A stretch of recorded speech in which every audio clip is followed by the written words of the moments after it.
you've used the term scary a couple times for your own experience, but like you actually have this kind of inner courage for you that says, no, I'm going to go face that scary thing because I'm not scared of it. And I can help other people see the scary things too. And I like can feel that even in the helping veterans who are struggling with trauma or helping people in a moment that they don't know what's wrong and being like, I know it's scary, but we can face this kind of Yeah. thing.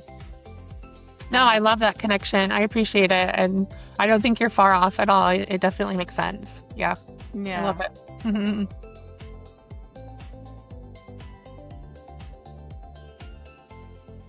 Welcome to the When I Grow Up podcast, where we talk about what people wanted to do when they grew up, what they do now, and how they got there. And when we talk to Meg today, I want you to listen in to the really unique way that her story connects from one place to the next to the next. And she does talk about how, maybe she might have done it differently when she was younger if she had known.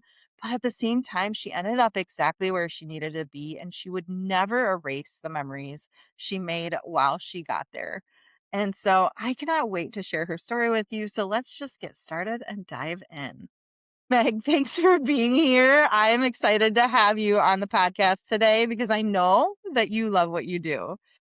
And the first thing I always start with is just asking everybody, what is it that you wanted to be when you grew up? What was the childhood dream that you had? Yeah. I don't know if anyone else can relate, but my childhood dream is really crazy. I wanted to be a tornado chaser. That I is amazing. did. Oh I my still think it would be so gosh. much fun, but Oh realistically, my god. What was it about being a tornado? Like, was it like you watched the movie Twister and decided you wanted to do their job, or what was it? I think it was a mix of yes, that movie, because that was my age growing up. That was the big Yep. movie. But my Hmm. parents and I always sat out on our porch watching storms come in, and I've just always had a fascination with storms. And I think when I was little, there was a tornado like near us. My aunt was babysitting me. She took me in the basement, and I think I was like maybe 6 or 7, and I ran out of the basement into the outside, right, to go see this tornado because I was just so excited about it. And I don't know, I still love it. I love it when there's a tornado warning. I love this kind of stuff. So it's kind of funny.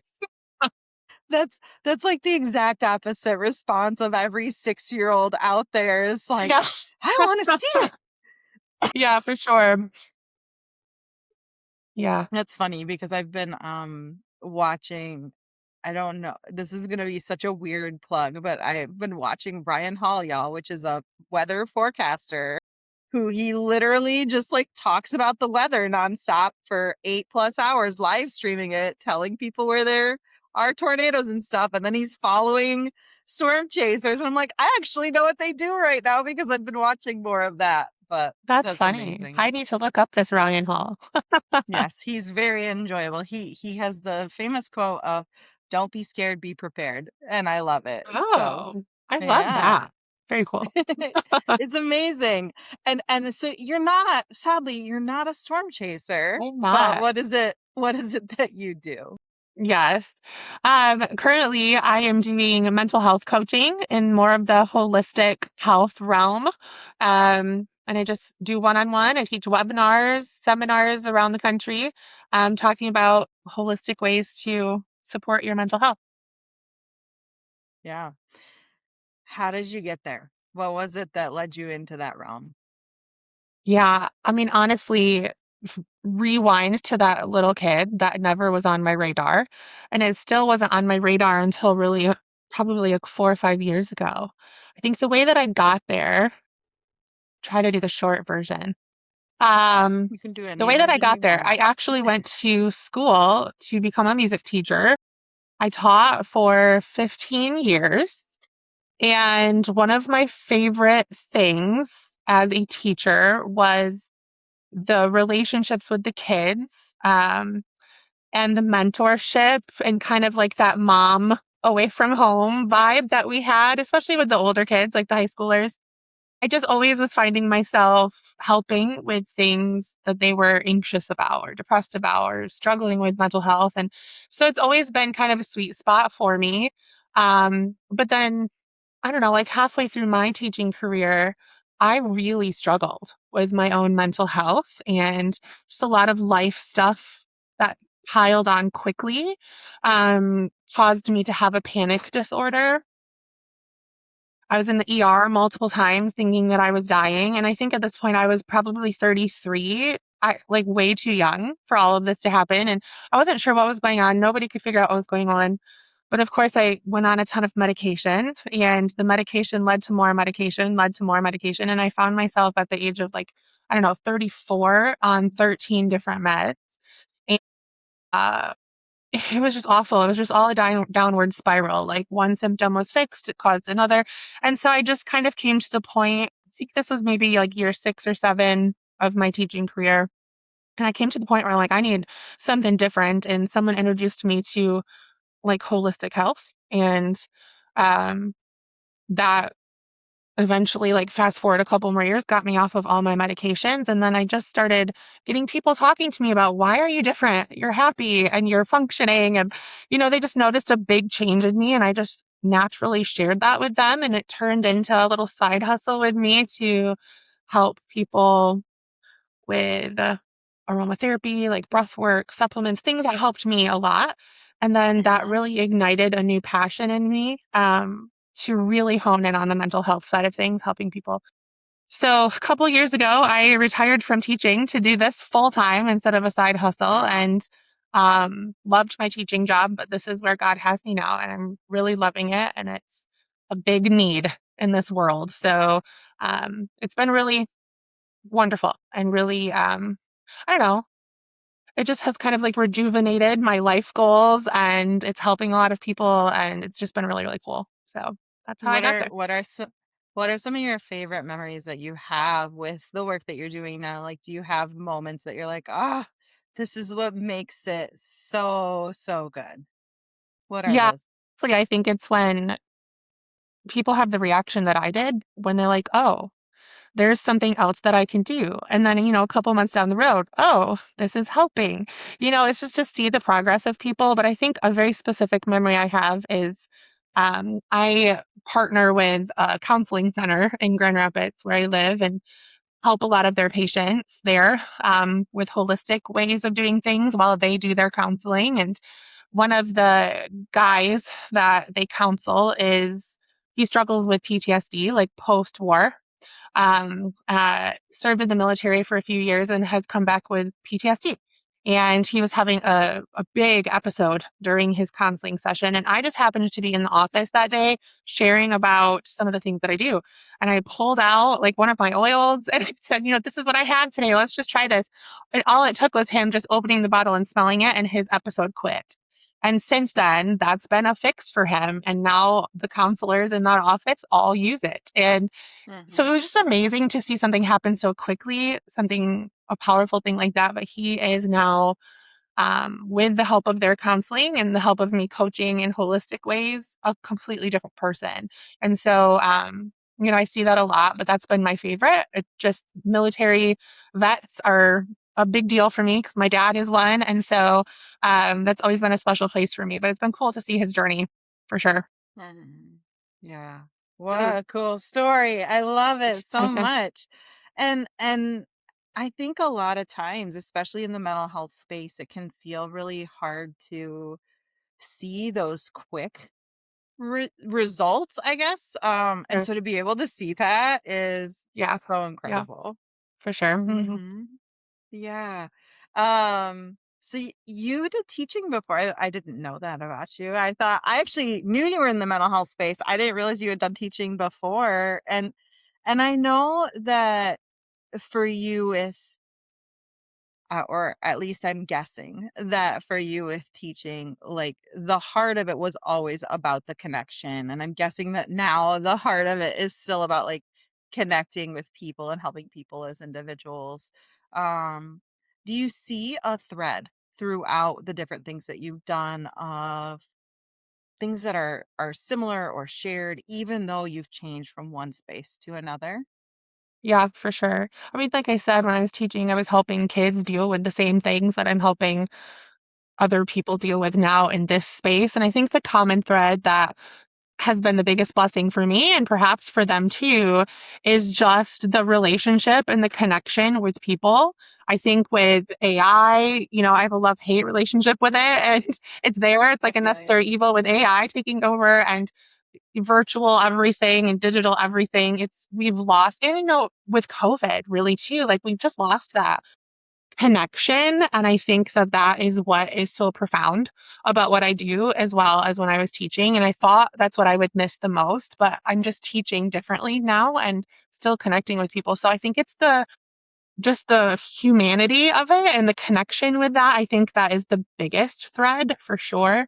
But the day in and day out stuff, I'm doing the same thing. I'm helping people, I'm teaching people and getting to know people. So I think that has been a natural shift for me for sure because of that. Now, is your work in the coaching and the holistic health, can you kind of explain like some of the different pieces of that? Because I think we hear words like holistic health and we're like, yeah, okay, whole body, like fine, all of that. But talk to me about and talk to listeners about what does that mean for you when you're doing holistic health and coaching and helping people in that space? Yeah. A lot of people see holistic health the same way that I started. I thought it was kind of a kooky thing, right? Because I think You're it like, used ah, to it's be. woo woo. Yeah, I Uh-huh. think it used to be. And especially when I was like introduced to, well, I mean, supplements make sense, right? Because of nutrition, we know what we need that. But like the oils, I was like, these are Sure. my voodoo oils, is what I felt like everyone was thinking I had. But, it's a learning curve for sure. But I think the biggest, thing, I guess the both thing I do the most often in the coaching is more of like gut brain connection. We coach you through the nutrition, we coach you through the supplements that are going to help. And that's one part of the holistic thing. The other part is just lifestyle hacks that really are going to help Mhm. you get through the day when you're struggling with anything health related, right? Mental health is obviously my niche, but anything. Mhm. Lifestyle hacks like when you wake up, try to do this for 2 minutes, little things like that. Or when you're Mhm. at work and you're in a stressful moment, this is something you can do if you don't have an oil or a supplement on hand, like with a breath work. So a lot of it's breath work, aromatherapy, supplements. But as far as the whole person goes, I have a faith based element to what I Mhm. do. Some of the leaders and partners on my team who partner with doTERRA as well, they do it a little bit different. But for me, the faith based thing is important. I have a lot of clients and customers that I work with who don't care for that space, but if they do, then there's a little bit of counseling and leading to a faith based counseling center that I partner with as well. Because I think faith and the spiritual aspect of things is so important, if not the most important for me. So there's that Mhm. part of the holistic. You have also like the financial wellness and the time wellness. And for me, like I'm creating financial and time freedom for myself, but I'm helping others do that too. And so we're looking at all aspects of the person and how either a therapy or a quick little lifestyle hack or a supplement or whatever, fill in the blank, can fit into every area of that life. So you're just feeling like a whole person. And that's really what the holistic thing means is the whole self and how can you support it? Um, so yeah, that's a overview, I suppose. Yeah. How did it start for you? Because I know you said like you, and it sounds like you were burning out as a teacher, but you were in a bad space. I mean, panic attacks are no joke. And having to go in and the doctor saying, we don't know what's going on, or the doctor saying it's just anxiety, quote unquote. But Yeah. what was that like for you to start into a more holistic approach and then move in and go, "Oh my gosh, this is actually helping." How did that Yeah. feel? Yeah, I mean, it was scary at the same time as just like a huge release of tension in my life, knowing that something was working and it was better for me.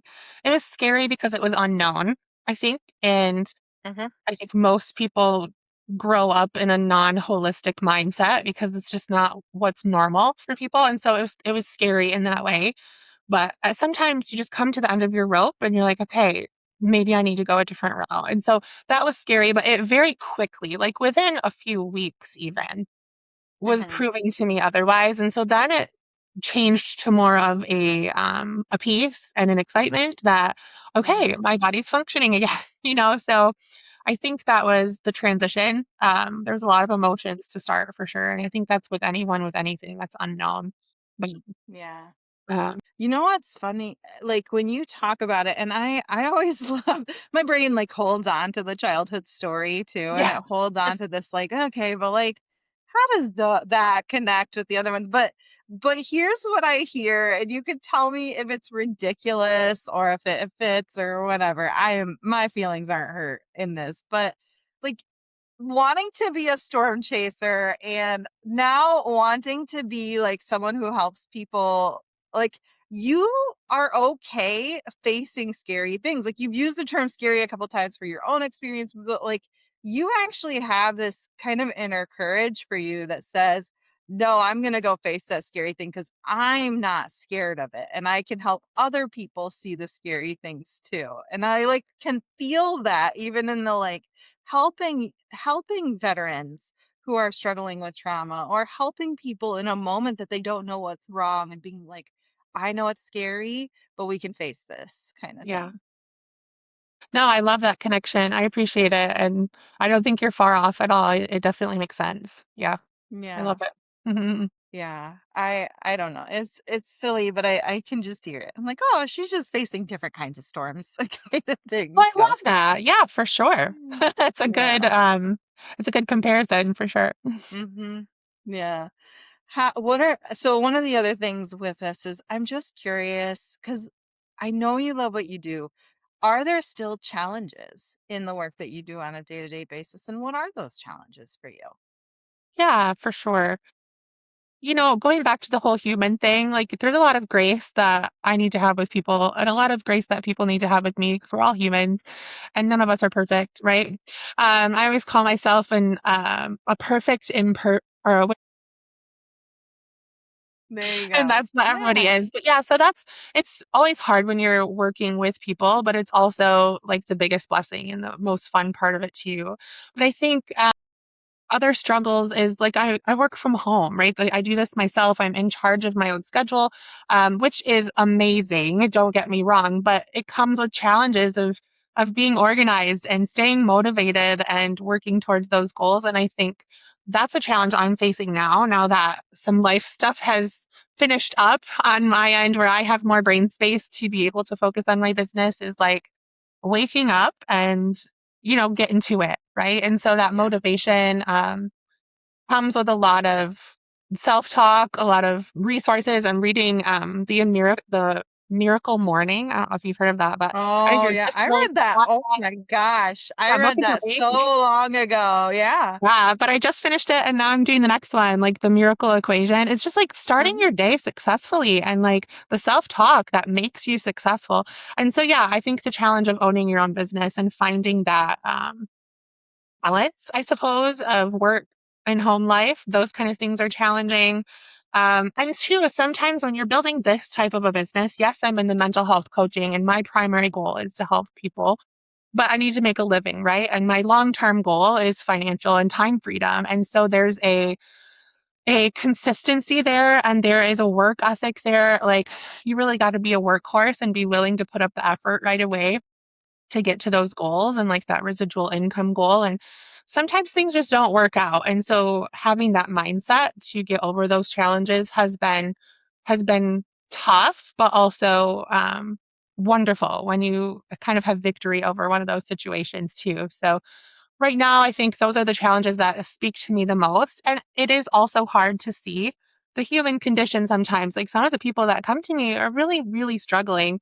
But I think that that's what makes us, that's the best part of being human, right? Is we've all been able to relate to something like that. And it just allows connection, but it's also heartbreaking sometimes too. So, none of the challenges outweigh the good, which is what I appreciate with this business. Yeah. So, Yeah, and that's I, I mean, that's the hope. Absolutely that the challenges don't outweigh the good.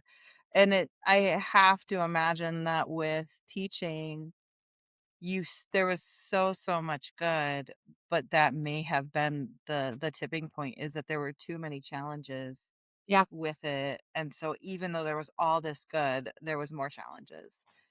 Yeah, And for that can be sure. No, and hard. I hear that from a lot of teachers. I really loved my job. I was away from a lot of the politics of teaching and the tough stuff because I was playing with them all day, like making music. And yes, I was teaching, I was still doing all the things, but there's a weight there as a teacher, an underappreciation that really weighs on you. Finances, the stresses of parents who don't parent and you want to help the kids. And like it's a stressful thing. And we're seeing teachers drop like flies. And I see that, and so I'm thankful, that I had a side hustle, that when it was my turn to exit, I had something, but I think a lot of teachers feel stuck, and I work with a lot of teachers to try to get Yeah. them to understand we're basically doing the same thing in this business. If you want something else, it's here. But yeah, no, you're totally right. The challenges did outweigh the good in that case, which is unfortunate. But yeah, it doesn't feel like that anymore, which is great. Yeah, absolutely. What one of the things that I always like to also just check in on with all that you do in your work is would you do it any other way? Like if you were to look back and go, "Oh my goodness, if I had gone straight to this, it might have been different," and all of that. Like would you have done anything different along your path that took you to where you are now? I've thought of this and I don't know if I have Yeah. a really solid answer because, gosh, if I was in high school deciding what I'm going to do in college, in the society and like life that we're in right now, knowing what I know now, I think I would go straight to my doTERRA business and mental health business because I love it. Yeah. I'm having so much fun. But Yeah. then, like, college, you go to college, right? That's what Mhm. you do. And That's so, true. but I loved my teaching job while I did that. And so I don't know that I would have changed it because I learned a lot. I grew a lot as a person. I have such amazing ongoing relationships with kids that I've taught for years. And so I wouldn't give that up, but um, it's a different world now. So if Yeah. I was graduating high school, I would go straight to entrepreneur, just Yeah. because I think it fits better. Yeah, Mhm. I don't know. I guess that was a 50-50 answer. It's a hard one to That's answer, actually. okay. Yeah. Okay, but then take that if you let's say that there is and I goodness, it would be awesome if there's like a high school graduate listening to this. But let's say that there is Okay. and they're kind of in that space of I don't know if I want to go to college or not. What would you tell them? Like what would you tell your high school self kind of feeling that way of entrepreneurism but being terrified of it at the same Yeah. time? Yeah. That is the best time of life to go big, right? Yeah. Especially if you have a support system. I get that everybody has a different life experience, but um, it's your time to go big because eventually you need to land somewhere. And if you can start sooner, the better, honestly. And two, like college is so expensive. If you're not 100% in on a career you're going to end with, don't go to college until you know. That's my Yeah. personal advice because here I I'm am. with you on that. I am Oh my 100% with goodness. you on that. I'm Right. not an anti-college person, but I am No. absolutely an anti-gen ed just because I need a degree person. Like there is Yes, a exactly. lot of money lost in Yeah, universities. So I'm not for sure. anti-university either, but like Yeah. people got to know what they're gonna do. Yeah, So it's a I different get world it. now. It's not, you have to hustle. Like you need a good mindset, but it's easy in a sense to find a path with an entrepreneurial like mindset because that's just what the world is giving you right now. So if that's something you want to do, then go big and just take that Yeah. leap of faith and find people to mentor you. Like find people who are doing it and get in with them and um I think go for it. That's my advice. Yeah, it's good advice, and I think one of the thoughts I had when you said that is, I think a lot of the opportunities that are out there now, there's not even there's not even college education for it. Yeah, Like maybe, yeah, you could take a business class, but you can just take a business class then. You don't have to get a full degree in business to do that. right. So, like, I think you're absolutely right. There's so much out there right now Mhm. that people can do that it's worth taking the leap early. Yeah. Well, Meg, you've talked about various ways that you are serving clients one-on-one. And I'm sure that there are listeners who would want to know more about how they can get in touch with you, maybe how they can work with you, how they can just talk to you about what you do to see if that's something they're interested in. What are some of the ways that people can contact you and reach out? Yeah, I think the easiest way is just to go straight to my website. There's info Mhm. on what I do if they need support with what I give, or if they are interested in joining our team of doTERRA advocates, or even mental health space helping people. I mean, honestly, if you're someone needing help with your health, or if you're someone wanting to help people with their health in any really topic, it'll be there on the website. So the website is besimply.balanced.com. And it has a contact form on there. It has info. It has anything that they would need to answer questions. And even if it's just a conversation or to set up a meeting or whatever, that'll be the best place to go. Yeah. Is there anything that you want to leave listeners with, like any last pieces that you want to share from your experiences, from, just kind of that, like, if people remember only one thing about this podcast, what do you want them to remember? Yeah. I think it's to just really listen to your heart with where you're wanting to go in life and find a way to do it, because our life is so short and you need it to be full of joy and peace. And finding that, whether it's working with someone like me or doing what I do, or if it's being a tornado chaser, for heaven's sakes, like just really go for it, because it's worth it. It's scary, but do it through the scary. And if you have the right mindset moving forward and you've got the right people in your corner, then really anything's possible with it. And I know that sounds very generic, but I did it. And everyone on my team is doing it too. So it's very possible to really just go for your dreams, whatever those might be. Um, just take the leap of faith, because it's definitely worth it. Yeah. Yep. It's worth it. It's worth the leap. And I think that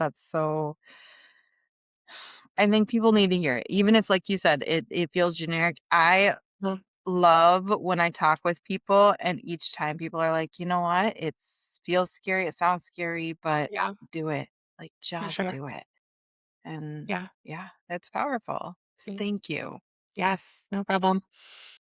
Okay, so raise your hand or leave a like if you made that connection from storm chaser to holistic health coach, because I can see it. I can see the desire or the courage to face the scary things. And that's part of Meg's story.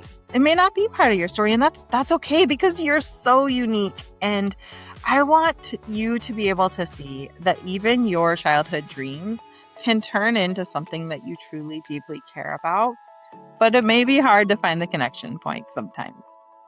But if there are certain career paths that you're kind of curious about and you want to learn more about, leave in the comment the name of the career field and I'll see what I can do.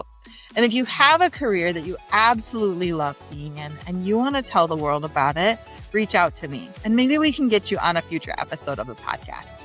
All right. Until next time, though, take care.